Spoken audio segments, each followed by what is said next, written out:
Welcome back to the deep dive, everyone. Hey there. So today, learner, we are looking at this bizarre and honestly incredibly frustrating contradiction. Oh, it really is. Right. It's this question of why does your brain, which is an organ biologically designed entirely to keep you alive, Yeah. why does it spend so much of its time and energy convincing you that your life is just completely falling apart? It's exhausting, honestly. It is. You know the exact feeling I'm talking about. Uh-huh. It's that creeping heavy sensation that you're somehow running out of time. Right. Or like you're falling behind in some race that you don't even remember signing up for. Exactly. Oh. Or maybe you just find yourself entirely paralyzed by your own worst case scenario. Thoughts, just trapped in this mental loop that insists you are simply not good enough. Which is such a universal experience. It really is. So, well, if you're listening to this right now and feeling a little too seen, stick around. Definitely stick around. Because we are unpacking some truly transformative insights from the 2025 book, The Life Beyond Fear, Stop Scaring Yourself and Live the Life You Are Meant For, by Ella Hart. And I mean, it is such a profound text to dig into. Yeah, the way she frames things is so unique. It is, because the author refuses to treat fear as just, a passing bad mood or some temporary symptom of stress. Right. She frames fear as an active, insidious mechanism. It's like this system running in the background that is specifically designed to hold you back from the life you are actually capable of living. Wow, yeah. It's a feature, not a bug, almost. Exactly. And today, we're going to be synthesizing a massive amount of ground to really understand the architecture of our own self-sabotage. We're pulling from everywhere for this one. Oh, yeah. Evolutionary biology, childhood psychology, and even some existential philosophy. Okay, let's unpack this. Our mission today is to deconstruct the exact anatomy of that fear, figure out why our brains stubbornly default to doom and gloom, and, explore how to actually break free from these toxic patterns. Which is the most important part, I think. For sure. But to do that, I want to start at the very foundation. Yeah. Like, where does this constant humming sense of impending doom actually originate? Well, it originates from a really fundamental mismatch between our biology and our environment. Okay, how so? So we are walking around in a hyper-modern, technologically advanced world, right? But we are operating it using a Homo sapiens survival brain. Ah, right. The old hardware. Exactly. Yeah. If you look back at our evolutionary history, our ancestors' primary overarching task was to constantly be on high alert for predators. Just scanning the horizon at all times. Right, because if an early human wasn't anxious about a rustle in the bushes, they didn't survive to pass on their genes. That makes sense. That fear mechanism literally kept the species alive. Okay, wait. I have to push back on this survival brain idea just a little bit as an explanation for modern anxiety. Sure, go for it. Because, I completely understand the evolutionary need to be terrified of a saber-toothed tiger. Right. But if my brain's ultimate goal is to make me feel safe and secure, why would it manufacture an existential crisis while I'm just, sitting safely on my couch folding laundry? It's so annoying, isn't it? It is. It just seems completely counterproductive to actual survival. I know. It seems counterproductive until you understand how evolutionary biology handles risk. Okay. Think of your brain like an overzealous smoke detector. A smoke detector. Yeah. To a smoke detector, a false positive like it goes off because you burned a piece of toast is really annoying, but it's cheap. Right. You just wave a towel at it. Exactly. But a false negative failing to go off when the house is actually on fire is deadly. Oh, okay. And because we live in an era where we aren't being actively hunted, our daily routine is highly predictable. You wake up, commute, work, eat dinner. It's very safe, relatively speaking. Right. But because we never unlearned that biological imperative to scan for threats, the smoke detector is still just blaring in the background. So it's looking for a fire that isn't there. Yes, and when there is no actual physical threat, your brain literally manufactures psychological threats just to give itself something to solve. Wait, really? Yeah, it creates a problem so it can feel a sense of control over its environment. So it's almost like it's running a diagnostic test, finding no errors, and then deciding to just invent a virus so the antivirus software has something to do. That is a perfect way to conceptualize it. Fear is basically your mind's default operating state. That's wild. And this explains a fascinating phenomenon outlined by an author named Gay Hendricks, which is heavily referenced in the text. He calls it the upper limit problem. Oh, I loved this part. I found this concept incredibly revealing. It's a game changer. It really is. The upper limit is basically the idea that we literally have a subconscious cap on how much happiness or success we allow ourselves to experience. Exactly. Let me see if I understand the mechanics of this. Hmm. It's essentially like an internal emotional thermostat, right? Precisely a thermostat. Hmm. We all have a specific tolerance level for things going well. A comfort zone. Right. And when your life starts to improve, or you finally achieve a state of genuine peace, your internal temperature rises above that familiar set point. And the brain panics. Exactly. Your survival brain, which is so accustomed to hypervigilance and stress, interprets this unfamiliar peace as a dangerous vulnerability. So what does it do? The thermostat kicks on the air conditioning to cool you back down to a familiar state of misery. Oh my gosh, that is so painfully accurate. Right. You suddenly start imagining a project failing at work, or you pick an unnecessary fight with your partner. Or you start grieving a loss that hasn't even happened yet. Exactly. You Yeah. actively pull yourself back down to negativity because Yeah. biologically, chaos feels like home.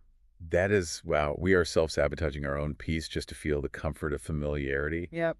But I want to bridge a gap here. Sure. Because how does this biological evolutionary glitch tie into that incredibly common, nagging psychological feeling of simply not being good enough? Right. The inadequacy factor. Yeah, because feeling inadequate feels less like a biological survival tactic to avoid tigers and more about our own fragile self-worth. Well, that is exactly where the biological glitch meets our childhood conditioning. Okay, unpack that for me. So, the feeling of inadequacy isn't some objective truth you were born with, it's a highly trained behavior. Trained by who? Society. Essentially, yeah. As children, we are incredibly vulnerable and completely dependent on our caregivers for survival, right? Right.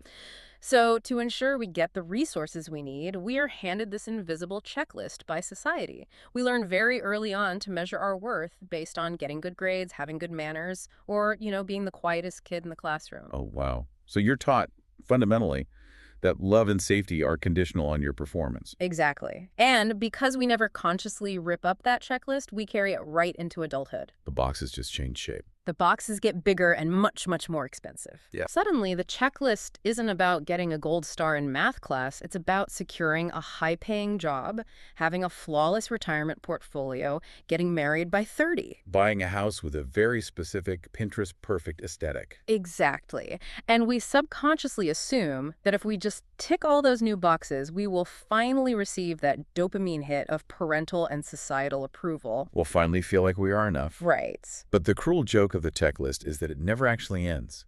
There is always a new box to tick, Always. which means the feeling of inadequacy never actually leaves. No, it just evolves. And, if we are walking around terrified of not meeting this invisible childhood checklist, it completely explains why a simple no from a stranger feels like an absolute death sentence. Oh, totally. So how does the author deconstruct our terror surrounding rejection? Well, she presents basically a structural takedown of how we process rejection. She argues that our fear of it is directly proportional to our fragile idea of ourselves. Okay, how so? Let's break down the mechanics of what rejection actually is in reality. I mean, it's an action, it's a word. Right. It has absolutely no independent, objective power to alter your value. Like mathematically, if a company doesn't hire you or a person doesn't want to date you, it simply means there is a divergence in preferences or visions. It's just a mismatch. Exactly. But when you're operating with low self-esteem, when your worth is entirely tied to that external checklist we talked about, you weaponize that simple difference of opinion against yourself. Oh, wow. You view it not as a data point, but as this sweeping verdict on your fundamental human value. And the author shares this incredibly vulnerable anecdote to illustrate this, which I love. Oh, the freelance story. She talks about trying to make it as a freelance writer and sending out like 5 pitch emails a day to potential clients and getting just absolute silence in return. Crickets. Crickets. And instead of looking at the situation analytically and thinking, my pitch just wasn't a fit for their current editorial calendar. Which is the logical conclusion. Right. Instead, her brain immediately went to, who would ever hire me? I am inherently lesser than everyone else in this industry. It's so painful. She was essentially abandoning her own self-worth every single time an email went unanswered. Because she was confusing a subjective circumstance with an objective truth about her identity. Exactly. And to counter that, she brings in this concept often attributed to Thomas Edison. Yeah. We've all heard the cliche quote, right? I haven't failed, I've just found 10,000 ways that won't work. Right, the classic. But looking at it through the lens of this book, it's not just a cute motivational poster. No, it's deeply profound. It is. It's about the scientific method of separating your ego from your output. Right. Like when a light bulb filament burned out in Edison's lab, he didn't internalize that broken piece of metal as a flaw in his soul. We didn't take it personally. Exactly. He didn't think, oh, the filament snapped because I am fundamentally unlovable. It was literally just a material that didn't conduct electricity. And if we connect this to the deeper psychological picture, our paralyzing fear of society's judgment is actually just a projection of our own self-judgment. That's wild to think about. The author states a really bitter pill to swallow here. She says, no one hates you as much as you hate yourself. Oof, that is heavy. It is. We are terrified of being rejected by others only for the things we haven't learned to accept about ourselves. Right. We externalize our internal critic because, honestly, it is significantly easier to fight a faceless external enemy like society or the industry than it is to sit quietly with our own self-loathing. So we are essentially shadowboxing with our own insecurities, but we've taped other people's faces onto the punching bag. That is a brilliant way to put it. We walk around in this hall of mirrors, basically, assuming everyone is hyper-focusing on our flaws and constantly judging our missteps. When in reality, Everyone is just staring at their own reflections, completely terrified of what we think of them. yes, it is a massive collective illusion. We channel our fear of ourselves through the faces of the people around us. And because we are so desperate for that external validation to soothe our internal self-hatred, we look to the broader culture to tell us what success is supposed to look like. Which leads us directly into a trap that monetizes our insecurities perfectly. Ah, yes. The modern social media-driven rat race. The ultimate trap. Truly. Why? Because if we are obsessed with what others think, we are going to use society's ruler to measure our success. Right. And right now, that ruler demands that you make it impossibly big. You have to be a tech millionaire in your 20s. You have to be posting highly curated, drone-shot pictures from your 10th exotic vacation this year. Exactly. It's exhausting. Well, the underlying economy of social media relies entirely on you never feeling at peace with what you have. Wow, yes. If you are content, you stop scrolling, you stop buying, and you stop comparing. They lose money on your piece. Exactly. And the author grounds this in her own brutal reality as a writer. She points out that out of the roughly 2.2 million books published worldwide every single year, only 1 to 2% achieve what we would call significant commercial success. Wow. 1 to 2%. Yeah. The statistical odds of making it big in the flashy, culturally validated sense are microscopic. But let's dig into the why of these arbitrary timelines and definitions of success. Like, why do we feel this crushing pressure to be a millionaire by 25? Where did this even come from? Well, it comes from a sociological need for measurement and control. How so? Historically, simply surviving the winter or, raising children to adulthood were monumental milestones of a successful human life. Right, that was enough. But as society industrialized, lives lengthened, and our work became more abstract, we lost those tangible markers of survival. Okay, so we had to invent new ones. Exactly. Culture had to invent artificial milestones like the corner office, early retirement, the 30 under 30 lists, to standardize human development like factory output. Like we're products on an assembly line. Exactly. We created these timelines so we could easily measure our worth against our neighbors. And it created this profound scarcity mindset regarding time. I have to push back on the way internet culture tries to, quote unquote, motivate us around this scarcity of time. Oh, the hustle culture stuff. Yes, you constantly see these aggressive quotes online screaming like, life is short, you're running out of time, hustle or you'll regret it. It's everywhere. Honestly, to the listener right now, I imagine that kind of advice is deeply paralyzing. It doesn't inspire action, it just induces panic. Right. It induces panic because it reinforces the illusion that time is a shrinking resource that you are actively wasting rather than a continuous medium that you are simply existing in. Oh, that's a great distinction. And the author dismantles this panic by leaning on a brilliant concept from the ancient philosopher Lao Tzu. Yes, I love this quote. He said, time is a created thing. To say I don't have time is like saying I don't want to. That reframing is just incredible. It completely strips away the excuse of age and all the cultural baggage of the timeline. It really does. It exposes time as a cultural invention. We convince ourselves that if we didn't achieve something by a very specific, culturally mandated age, say, discovering our passion by 22, then our window has slammed shut forever. Which is absurd. It is. We Yeah. literally mourn the loss of experiences that are still entirely mathematically possible simply because we think our imaginary expiration date has passed. Right. Time isn't running out. Our capacity to tolerate the present moment is what's running out. Beautifully said. Thanks. And the text reminds you that, you can start studying quantum physics at 40. Yeah. You could decide to have children at 45. You can completely change your career at 50 or learn to paint landscapes at 80. As long as you have a pulse, your time is not past. And this panic about the present moment perfectly sets up the psychological trap of FOMO, the fear of missing out. Oh, FOMO. Because if you feel time is scarce and you are rushing towards someone else's definition of success on a fake timeline, you are naturally terrified of choosing the wrong path. Right. We are terrified that by choosing one thing, we're like killing off 1,000 other potential lives we could have lived. Exactly. And the author brings in some serious philosophical weight here to explain the mechanics of FOMO, referencing existentialists like Jean-Paul Sartre and Albert Camus. Oh, bringing in the heavy hitter. Oh, yeah. Sartre discussed the concept of radical freedom and the anguish it causes.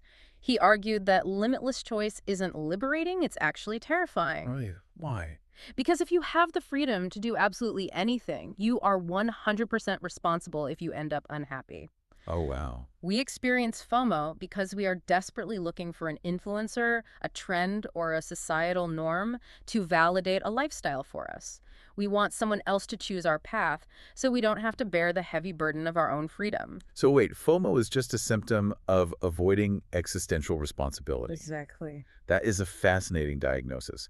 If we feel FOMO, it's a signal that we haven't actually figured out our own values. And to combat this, the author gives the listener a highly practical strategy to cut through the noise. Yes, I love this part. She suggests taking your FOMO for a test drive. Like, we need to separate our true lived desire from just wanting to project a certain aesthetic. And how does she suggest applying that practically? Well, if you're scrolling online and you see someone traveling the world out of a backpack and you feel incredibly envious, don't just sit on your couch spiraling into self-pity. Right, don't just stew in it. Go take a 2-hour bus ride to a new, uncomfortable town nearby. Carry a really heavy bag. See if you actually enjoy the friction and unpredictability of travel, or if you just like the idea of the glamorous sunset photo. That is so smart. Or, if you see an influencer posting their daily 5 a.m. Pilates routine and you feel like you are failing at wellness, put on your workout clothes and do a 3-day beginner class right in your own living room. You are forcing the fantasy to collide with reality. Exactly. You test the physical reality of the experience.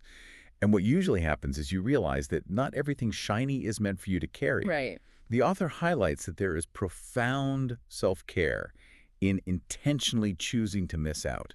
It is an act of deep self-respect. Yeah. Because you cannot realistically maintain 30 different careers. You cannot deeply explore every single country on Earth and simultaneously build a deeply rooted local community. It's just impossible. It is. Accepting that your human bandwidth is limited and choosing to dedicate it only to things that align with your actual values frees you from the torment of having to have it all. It's really about ruthlessly curating your life. Yeah. And that curation has to extend directly to your mental diet as well. Oh, absolutely. If your brain is constantly a chaotic, negative place to be, it's a glaring indicator that you are feeding it the wrong data. Well, you cannot expect a resilient, positive mind if you are constantly consuming low-quality, anxiety-inducing content. It's like junk food. Exactly. Just like you cannot expect a high-performing physical body if you only consume junk food. The inputs dictate the outputs. So true. The text emphasizes that you have to actively disconnect from toxic environments. Like, stop spending time with people whose primary bonding mechanism is gossiping about others. Yes. Because even if you were just sitting there silently nodding along, you are subconsciously absorbing the rigid, unforgiving standards they use to judge people. And eventually, You will turn those exact same harsh standards inward on yourself. without a doubt. You had to put down the devices that make you feel small. And instead, she advocates for reconnecting with the ultimate neutral environment, which is nature. And why does nature work mechanically? Because it's not just some poetic platitude. Right, there's a reason for it. Nature works because it does not judge. A tree does not ask for your resume. A mountain does not care about your timeline or your upper limit. Exactly. Engaging with the natural world forces your brain out of the hyper-analytical, anxious prefrontal cortex, and it grounds you back into your sensory presence. It's a reset button. It literally resets the nervous system's default state from suffering back to equilibrium. Because if you don't intentionally curate a healthy mental environment, your brain is just going to pull you back to the familiar, chaotic comfort of the smoke detector going off. Right back to the false alarms. Which brings us to the ultimate fear that keeps people frozen in place, and that's the fear of making the wrong decision. Oh, yes. We want a guarantee before we act. We do. We want a roadmap that promises no pain. But synthesizing the final overarching points of this text, we have to understand that there is no magical formula. There's no cheat code. No, there is no book you can read that will allow you to look into the future and perfectly map out a risk-free path. The reality is that every single decision you make is simply a practice in trusting yourself to handle the fallout. Wow. Overcoming fear isn't about knowing with 100% certainty that you are right. It is about learning to surrender to uncertainty, knowing that your core worth will remain intact regardless of the outcome. That is incredibly empowering. So to the learner who has been navigating this deep dive with us today, you do not need to let the concept of rejection dictate your human value. Absolutely not. You are not running out of time no matter what age you happen to be right now, because time is just a canvas, it's not a countdown. I love that. And you, and only you, get to dictate what success looks like in the quiet moments of your daily life. Because the bars of the invisible cage you feel trapped in were really only ever constructed out of thoughts. Yeah. And because you are the architect of your thoughts, you have the power to dismantle them. Which leaves us with one final, lingering question to ponder as you go about the rest of your day.